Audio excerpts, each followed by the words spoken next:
Finally, a day off.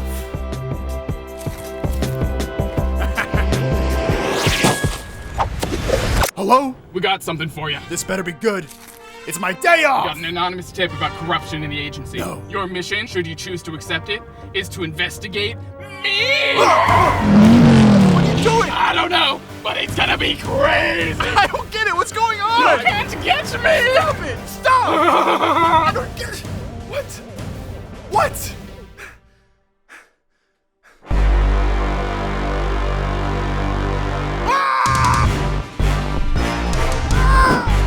You can't stop me!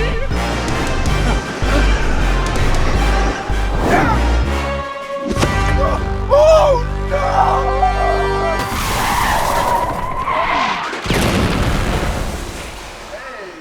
I'm on vacation! So for this short, I recruited my buddies Matt and Riley to help me shoot an action scene with effects that would normally cost tens of thousands of dollars to pull off. And I didn't want to use any traditional CGI either, just compositing. So the two effects I decided to focus on were rollerblading at breakneck speeds and a spinning car crash. And the way we're doing that is just through some cheap camera perspective tricks. The only gear we used on set was a Canon 5D3, a bounce board, and a green screen. To edit, I'm using Adobe Premiere Pro, and for VFX, I'm using Adobe After Effects and Blender. And all of that is running beautifully on the computer I'm using for this video, which is the HP Envy-15. It's an RTX studio laptop, and it has a freaking GeForce RTX 2060 in it, which is ridiculous. Those folks over at Nvidia are making some crazy next-level hardware and optimizing creative software to make any workflow a breeze. And there's actually an awesome promotion going on right now where if you buy an RTX studio laptop, you get 3 months of Adobe Creative Cloud for free. That's Premiere, that's Audition, that's After Effects, the whole shebang. If you want to learn more about that and the benefits of NVIDIA Studio, check out the link in the description. So Peter called me 40 times, like, crying, and a lot of us.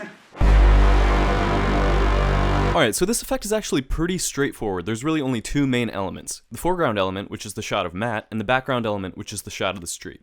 You can see I roughly match the lighting, angle, and movement of the background shot when filming Matt. That ensures that when we put it all together, everything will look like it belongs. And we actually have a shot at making this photo real. Alrighty, so you can see here, I got my shot of Matt blading past camera, and under that, I have the background plate, which matches the perspective of the first shot. So what I'm going to do is I'm going to line up these two shots by finding a common point of perspective. And next what I'm going to do is I'm going to create a garbage matte, which is basically just a crappy mask around Matt, so we can see if our perspective lines up correctly, which it looks like it does. Next what I'm going to do is I'm going to apply warp stabilizer, just to make the job a little bit easier when we're cutting Matt out. It looks like we're getting some pretty intense cropping here, so what I'm going to do is I'm just going to set this to around 1%, because that's really all we need, just a little bit of stabilization to combat the micro jitters we're getting from the camera. Make sure to set the framing to stabilization only so it keeps its scale. Eventually we're going to be taking this piece of footage and making it a 3D layer to send throughout our background. And to do that correctly, Matt's going to have to stay a consistent size. So what I'm going to do is I'm going to create a reference matte so we can scrub through the footage and change the scale, rotation, and position of Matt to always be centered and the same size. Another thing that I really love about this laptop is that it utilizes GPU acceleration to speed up certain effects in After Effects, layer transforms being one of those, like position, scale, and rotation. This is especially nice when doing an effect like this. You just want it to be quick and dirty and not get bogged down waiting for previews when you make a ton of little necessary tweaks. Now that I've gone through and placed my keyframes so that Matt is fully stabilized, we can pre-compose this layer and start rotoscoping.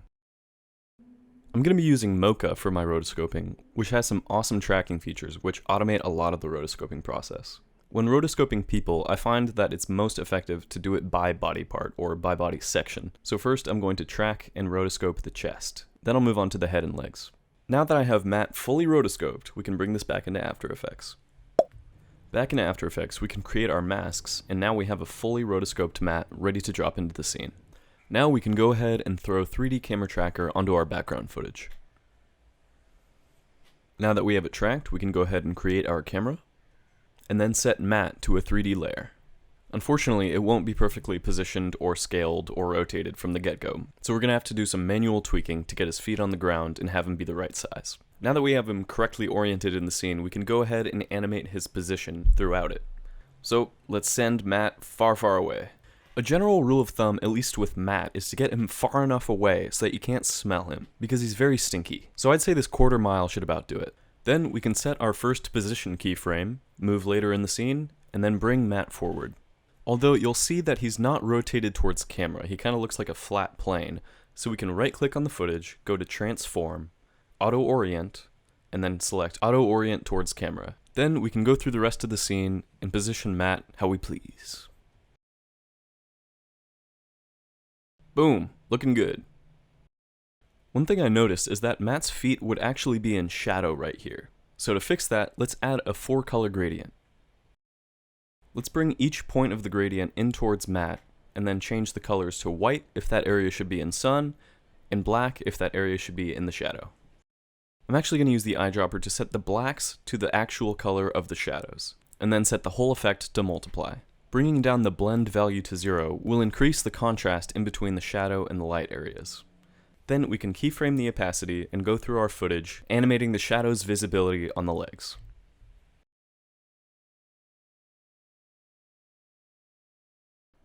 Now we have a decently convincing shadow effect on Matt's legs. It's one of those little things where if it wasn't there, you might not necessarily pick up on it, but you would just feel like something was wrong. These little things just add up to make the whole effect more convincing. Next, let's make a shadow. Duplicate the layer of Matt, remove all effects and keyframes, and then press Y. This will let you drag the anchor point down to his feet so we can rotate him more easily. Next, let's change the orientation so that his shadow lines up with those that are already on the ground. Stretch it out a little bit, and it looks pretty good. The feet of the shadow don't really line up with that of the main piece of footage, but he's moving so fast that you're really not going to notice. Now let's add a tint effect and eyedrop the shadows. And if you look at it too closely, it's going to look janky, but the thing is, he's moving so fast that it's not going to matter. Why waste time on a physically accurate shadow when nobody's going to notice? I hope.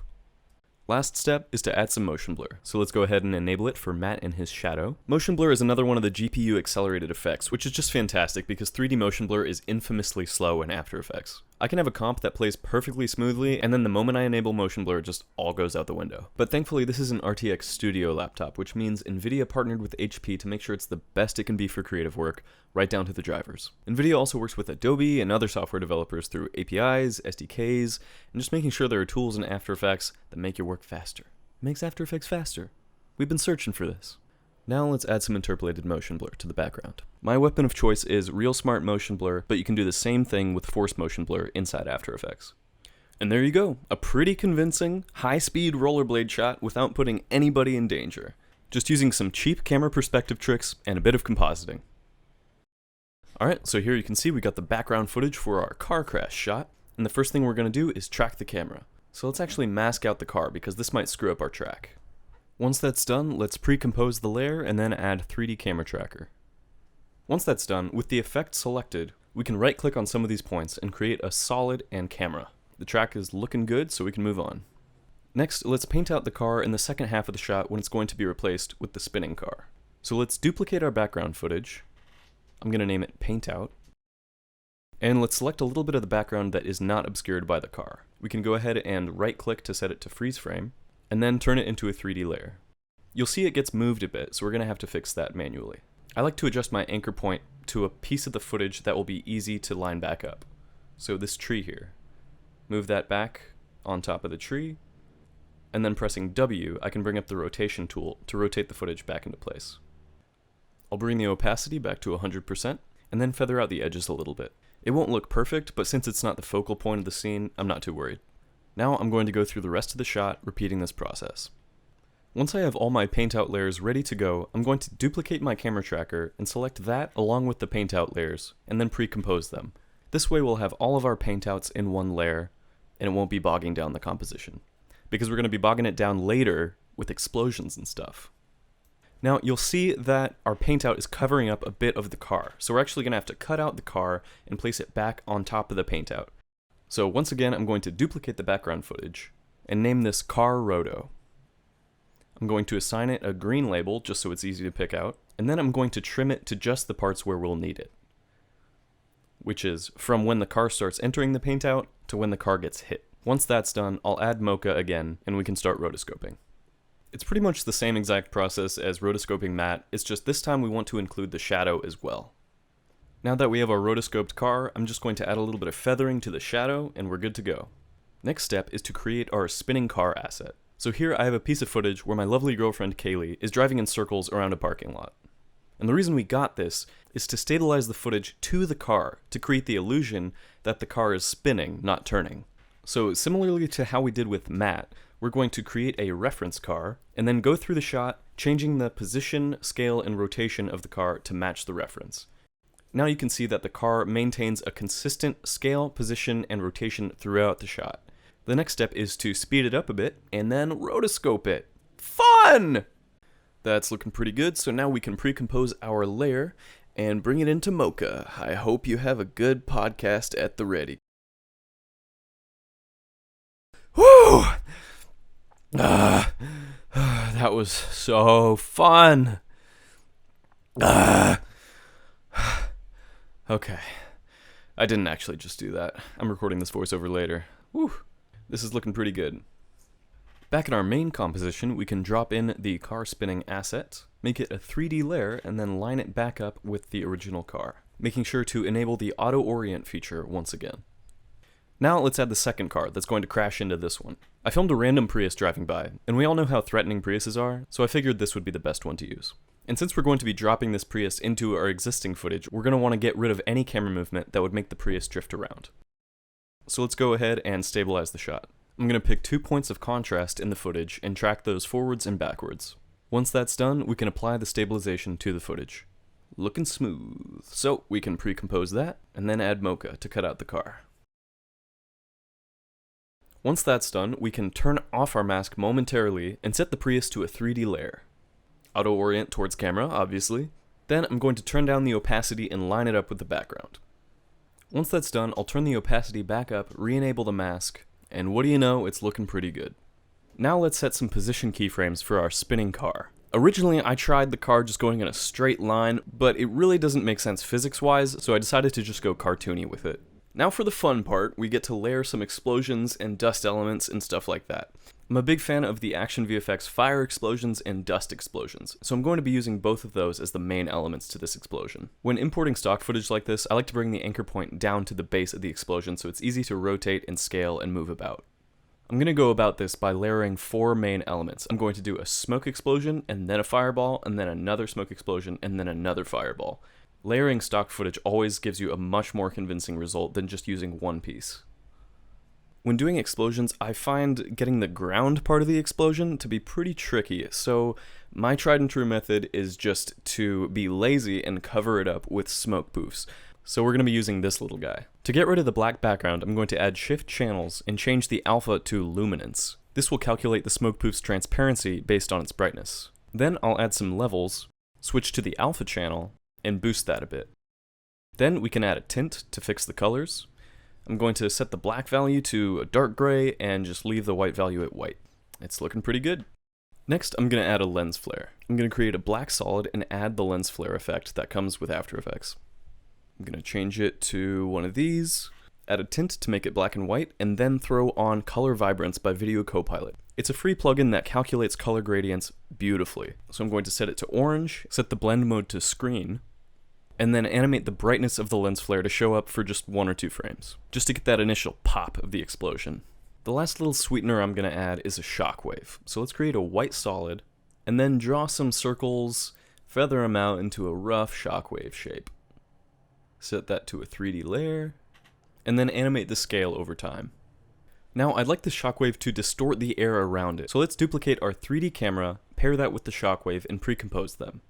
Add an adjustment layer. Turn off the original shockwave and add a displacement map effect to the adjustment layer. Set the displacement layer to our shockwave layer, and now you can see we're pushing the pixels around where the shockwave is. Now if we bring back our original shockwave at just 2 or 5% opacity, we get that little bit of brightness just to make the shockwave slightly visible. And there you go, a ridiculous car crash, car spinning explosion effect for cheap. Another thing I really enjoy about this laptop is color grading. Thanks to the GPU acceleration in Premiere as well, I can actually watch playback while I was grading, and it was actually color accurate. It's always so frustrating to spend a bunch of time color grading on a janky monitor only to see how gross it looks on other platforms. But this display is super bright, it's 4K, and it supports 100% DCI-P3 wide color gamut. Huge thanks to Nvidia and HP for sending over the HP NV15. If you are in the market for a sexy, juiced up, and portable computer, this one's for you. Follow the link in the description to learn more, and have a good one.